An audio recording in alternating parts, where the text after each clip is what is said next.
Hey mga bro, balitaan ko kayo ng mga bagong detalye mula sa taas-taasang opisyal sa Pentagon tungkol sa iconic A-10 Warthogs at ang mga bansa na gustong magkaroon ng mga eroplano na ito.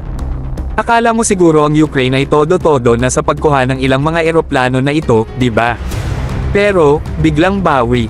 Ayon kay Air Force Secretary Frank Kendall, hindi gaanong interesado ang Ukraine sa mga A-10s. At alam mo ba, mayroon silang malakas na dahilan. Ang tinatawag na survivability, mga bro. Iyan ang laro kapag usapan na ang modernong digmaan, at alam ng Ukrainian masyado mabuti. Ang kanilang prioridad ay manatiling buhay at malakas, kahit na ibig sabihin nito ay tanggihan ng ilang mga lumang eroplano. Pero maghanda na, dahil may pasabog sa kwento na ito.